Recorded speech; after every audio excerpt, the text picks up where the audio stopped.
మహాత్మా జ్యోతిరావు పూలే 135వ వర్ధంతిని పురస్కరించుకుని నంద్యాల పట్టణం పద్మావతి నగర్ మెయిన్ రోడ్ నందు ఏర్పాటు చేసిన ఆయన విగ్రహానికి ఎస్సీ, ఎస్టీ, బీసీ మైనార్టీ సంఘాల ఆధ్వర్యంలో జాతీయ బీసీ సంఘం వర్కింగ్ ప్రెసిడెంట్ పృథ్వీరాజ్ యాదవ్ అధ్యక్షతన పూలమాలలు సమర్పించి ఘనంగా నివాళులు అర్పించడం జరిగింది. పూలే ఆశయాలను నెరవేర్చేందుకు కృషి చేస్తామని వారు పేర్కొన్నారు. కార్యక్రమంలో అడ్వకేట్ వంకిరి రామచంద్రుడు, బ్లడ్ అచ్చు, నందవరం శ్రీనివాసులు, అడ్వకేట్ బాలస్వామి తదితరులు పాల్గొన్నారు. ఈ రోజు నంద్యాల పద్మావతి నగర్ ఆర్చి దగ్గర బడుగు బలహీన వర్గాల ఆశా జ్యోతిరావు పూలే గారి వర్ధంతి 135వ వర్ధంతిని పురస్కరించుకొని బీసీ సంఘాల ఆధ్వర్యంలో జాతీయ బీసీ సంక్షేమ సంఘం నంద్యాల వర్కింగ్ ప్రెసిడెంట్ పృథ్వీరాజ్ యాదవ్ నా పేరు. ఈరోజు అన్ని బీసీ సంఘాలు, ఎస్సీ, ఎస్టీ, బీసీ మైనారిటీ అన్ని సంఘాలు కలిసి ఈరోజు ఘనంగా నివాళులు అర్పించడం జరిగింది. పూలే గారి ఆశయాలను ముందుకు తీసుకెళ్తామని చెప్పి ఈ సభాపూర్వకంగా తెలియజేస్తున్నాము. రాబోయే రోజుల్లో మరిన్ని ఉద్యమాలు, కావలసిన సేవా కార్యక్రమాలు, రిజర్వేషన్ల గురించి అయితేనేమి వివిధ రకాలుగా పోరాటాలు చేసైనా సాధించుకుంటామని చెప్పి ఈ సభాపూర్వకంగా తెలియజేస్తున్నాము. ప్రతి సంవత్సరం ఈ మహానుభావుల యొక్క వర్ధంతులు, జయంతులు జరుపుకుంటూనే ఉన్నారు. అయితే పాలకులు బాగలేరు, ఇంకా కుల వివక్షత కొనసాగుతుంది. అదేవిధంగా రాజకీయ సమానత్వాన్ని సాధించినప్పటికీ ఆర్థిక అసమానతలు, కుల వివక్ష పెట్టరేగిపోతుంది.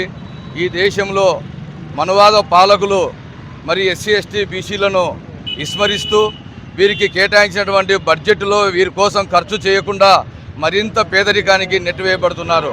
కేవలం 1% ఉన్నటువంటి జనాభా మనువాదులకు నరేంద్ర మోడీ పాలనలో కేవలం ఆదాని, అంబానీలకు ఈ దేశ సంపదను దోచిపెడుతున్నాడు. ఆదివాసీలకు జీవనం లేకుండా చేస్తున్నాడు. ఎస్సీ, ఎస్టీ, బీసీ మైనార్టీల యొక్క అభివృద్ధిని ఇంకా మరింత వెనుకబాటుతనానికి గురి చేస్తున్నారు. వీరేమో కోట్ల బడ్జెట్, మరి అభివృద్ధి 75 సంవత్సరాలు స్వాతంత్రం దాటినప్పటికీ కూడా ఎలాంటి అభివృద్ధిని సాధించలేదు.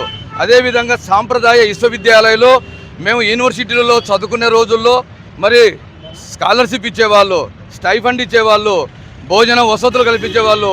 అలాంటిది ఇప్పుడు సాంప్రదాయ విశ్వవిద్యాలయాలను మూత వేసే పరిస్థితికి తీసుకొచ్చారు. కార్పొరేటు విశ్వవిద్యాలయాలకు దారులు తెరుస్తున్నారు. డబ్బు కట్టి చదువుకున్నటువంటి స్థితి ఎస్సీలోకి ఉందా, ఎస్టీలోకి ఉందా, బీసీలోకి ఉందా? మరి ఇంకొక వైపు ఈ మధ్యకాలంలోనే ఎస్సీ, ఎస్టీ, బీసీ మైనార్టీల సంఘాల నాయకులు ప్రశ్నించే గొంతును నులిమేస్తున్నారు, ప్రశ్నించే హక్కును కాలరాస్తున్నారు. రోడ్లెక్కి మాట్లాడే పరిస్థితి లేకుండా పోతుంది. మరి నరేంద్ర మోడీ కేవలం కార్పొరేట్ సెక్టార్కు పెట్టుబడిదారులు వీళ్ళు ఇద్దరి వలన ఈ దేశ రాజ్యాంగానికి ప్రమాదం పొంచి ఉంది. మహాత్మా జ్యోతిరావు పూలే ఏనాడో చెప్పాడు, ఈ బ్రాహ్మణ మనువాదులకు వ్యతిరేకంగా ఆయన సాంఘిక ఉద్యమాన్ని నడిపి మరి ఆయనను చనిపోయిన తర్వాత నా గురువు అని చెప్పేసి డాక్టర్ బాబాసాహెబ్ అంబేద్కర్ మరి సంత్ కబీర్ను, గౌతమ బుద్ధుని, మరి మహాత్మా పూలేను నా గురువు అని చెప్పుకొని మరి ఆయన మహానుభావుడు రాజ్యాంగము రాసించినటువంటి విధి విధానాలు కూడా అమలు చేయలేకపోతున్నారు.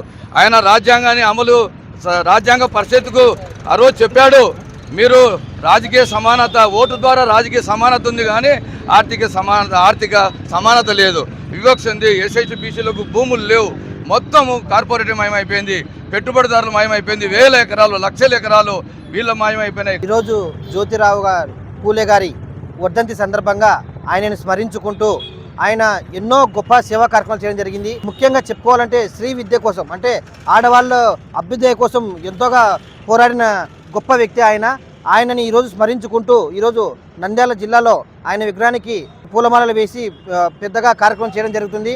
అలాగే ఆయన భవిష్యత్తులో మనకు ఎన్నో చేశాడు. బీసీ, ఎస్టీలకు అయితేనేమి, వాళ్ళ అభ్యుదయ కోసం వేసేనేమి, వాళ్ళ రిజర్వేషన్లకు వాళ్ళకైతేనేమి, ఇలాంటి ఎన్నో మార్గదర్శకాలు చేసినాడు. ఆయన మార్గంలో అందరి యువత నడవాలని చెప్పి తెలియజేసుకుంటూ ఈ అవకాశం నాకు ఇచ్చిన ఈ బీసీ పెద్దలకైతేనేమి, మైనార్టీ వాళ్ళకైతేనేమి, ఎస్సీ, ఎస్టీ పెద్దలకైతేనేమి నేను ప్రత్యేకంగా ధన్యవాదాలు తెలుపుకుంటున్నాను.